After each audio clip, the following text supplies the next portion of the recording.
No Grammar Point e English Presentation de hoje, nós vamos ver mais uma pecinha-chave da comunicação na língua inglesa. É a palavra must. A palavra must trabalha como um auxiliar, mas ela trabalha completamente independente. Faz o mesmo tipo de papel que o can. As regras para o uso do must serão as mesmas do que o can. O must significa dever. Dever no sentido de ter que fazer alguma coisa, ter por obrigação, dever fazer aquilo. Em alguns outros contextos pode ter um significado um pouquinho diferente, mas a tradução vai ser sempre dever, ainda que o pesar desse dever possa mudar dependendo da situação da frase. Então vamos ver como eu trabalho o must, independente de qualquer outro verbo. Se eu quiser dizer eu devo ir, eu falarei I must go. Nesse caso, eu posso trabalhar ele com qualquer verbo na sua forma original. O must, assim como o can, dispensa a necessidade de usar o to entre dois verbos. Então, ainda que a tradução seja no infinitivo, I must go, eu devo ir, eu não vou usar o to. O must dispensa o uso do to. I must go. A mesma coisa acontecia com o can. A outra coisa que acontece com o can, que também vai ser verdade para o must, é que se eu usar a terceira pessoa, he, she ou it, she must drink this. Ela deve beber isso. A terceira pessoa não será conjugado o verbo. Ele permanece normal. Ele dispensa a necessidade de mudar o verbo quando eu uso a terceira pessoa do singular. She must drink this. Ela deve beber isso. Assim sendo, para fazer uma pergunta com o must, eu não preciso utilizar nada além dele mesmo. A regra, nesse caso, é que eu mude o verbo e o sujeito de lugar. Must I go? Eu devo ir? Must she drink this? Ela deve beber isso? Então, a única questão aqui, assim como o can ou como eu trabalho o to be, é trocar o sujeito e o verbo de lugar. Eu vou começar a minha frase com o verbo. Então, você já deve imaginar que para dar a negativa, eu não preciso fazer nada além de acrescentar a negativa. Então, vamos pegar essa frase inicial, I must go, e fazer dela uma negativa. I must not go, com a tradução de eu não devo ir.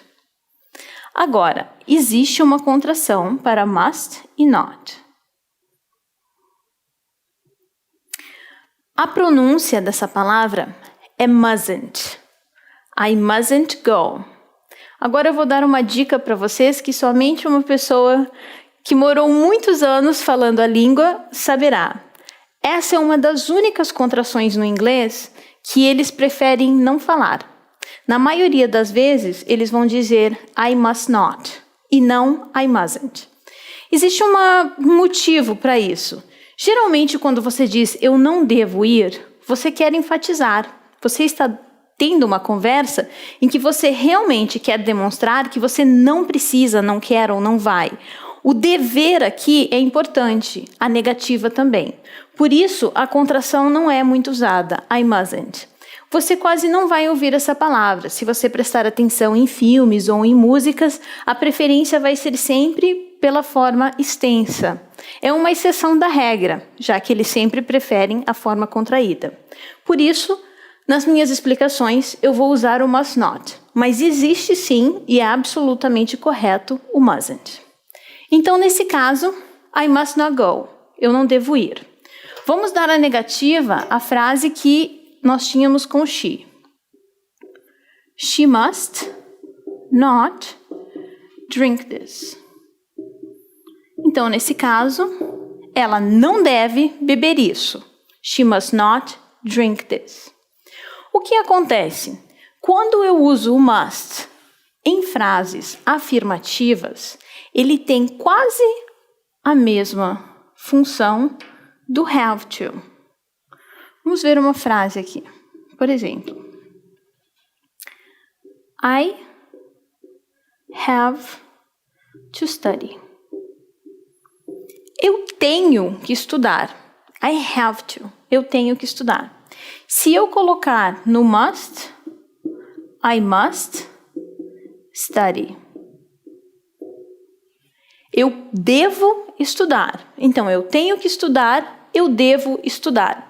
Os sentidos na forma afirmativa são parecidos, mas o mesmo não ocorre na forma negativa. Quando eu mudo o have to para I don't have to, eu dou a essa frase, vamos completá-la. I don't have to study. Eu não tenho que estudar. Eu não tenho. Se eu estudar ou se eu não estudar, não vai fazer diferença. Porque nessa frase eu estou estudando. Eu estou dizendo, perdão, eu não tenho que estudar. Quando eu dou a negativa do must, I must not study. Aqui eu estou falando de uma obrigação. Eu não devo estudar. Tudo bem que estudar é um verbo que é difícil não dever estudar. Mas aqui é a questão de obrigação. Eu não devo estudar. Por exemplo, se eu mudasse esse verbo para ficar melhor, I must drink. Eu devo beber para eu não devo beber. Na negativa, ele tem o sentido de proibição. Eu não posso, eu não devo. I must not drink. Já com o have to, I don't have to drink, seria eu não tenho que beber. Então é uma opção. Essa é a diferença entre o have to e o must. Na afirmativa, são parecidos. Na negativa, não. Existem 4 opções de contexto quando eu uso o must, assim como no português. O must pode parecer uma obrigação. You must arrive at the meeting at 9:30. É uma obrigação. Você tem que chegar na reunião às 9:30. Como eu falaria em português? Você deve chegar à reunião às 9:30. É uma obrigação. Eu também posso usá-lo como uma dedução. They must be in San Francisco by now. Eles devem estar em São Francisco a essa hora. Nesse caso, eu estou usando o deve para deduzir. Eles já devem estar lá. Posso usar como necessidade. You must drink a lot of water. Você deve beber bastante água. É bom para a sua saúde. Nesse caso, estou trabalhando como uma necessidade. E também como uma proibição quando eu trabalho na negativa. You must not go if you aren't allowed to. Você não deve ir se você não tem permissão. Este é o uso do must. Nós vamos conhecer a palavra should. O should é uma palavra coringa no inglês. Ele trabalha da mesma maneira que o must e o can. Sozinho. Não necessita de nenhum outro auxiliar para trabalhar com os verbos. O should não tem nem infinitivo, nem particípio, nem passado. Ele é a mesma palavra em todos os tempos verbais. Significa deveria. No sentido de um conselho, você deveria fazer. Como o should atua independente de qualquer outro auxiliar, eu posso usar, por exemplo, you should work. Eu vou dar a esse verbo o sentido de você deveria trabalhar, algo que você deveria fazer. You should work. He should drink less. Ele deveria beber menos. He should drink less. Deveria e deveria. Assim como o must e o can, O should dispensa a necessidade de usar o to entre dois verbos. Não tem. You should work, he should drink. Não existe nenhuma preposição entre o should e outro verbo. Também, na terceira pessoa, ele dispensa a necessidade de adicionar o S ao verbo quando no presente. He should drink less. Eu não preciso alterar o verbo. Para fazer perguntas com o should, eu vou inverter a ordem. You should work. Pergunta. Should you work? Você deveria trabalhar? Should you work? Ele deveria beber menos. Ele deveria beber menos? Should he drink less? Ele deveria beber menos? E também vou dar a negativa simplesmente adicionando o not.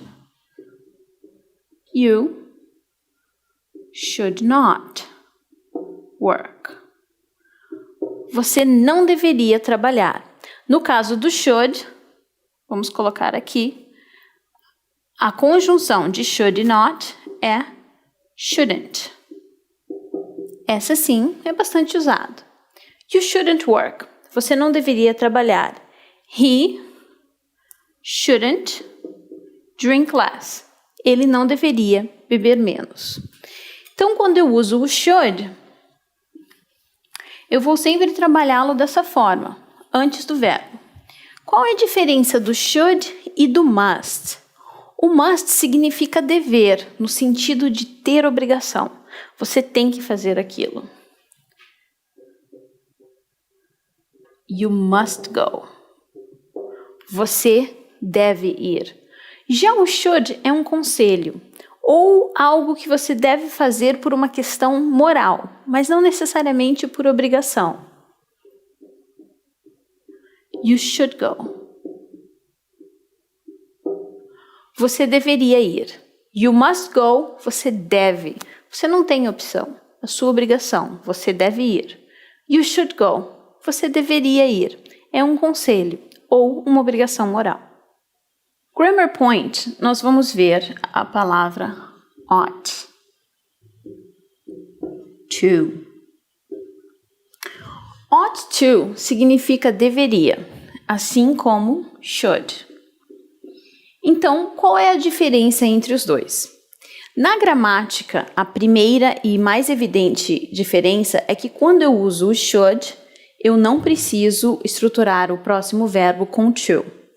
Já com ought, ele requer, quando eu estou afirmando, que você use o to. Então, ought to sempre.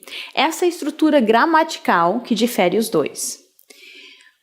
Já no sentido contexto, o should é quando eu digo você deveria, no sentido apenas de conselho. Eu acho que você deveria fazer. Quando eu uso ought, eu expresso mais de que algo é merecido. Por exemplo,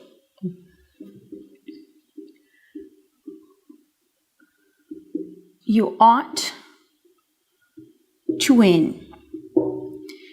Diferente de you should win.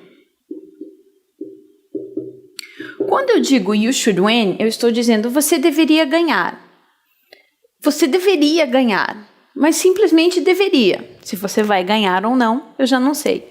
Quando eu digo you ought to win, eu estou dizendo que você merece ganhar, você deve ganhar, você tem que ganhar porque você merece.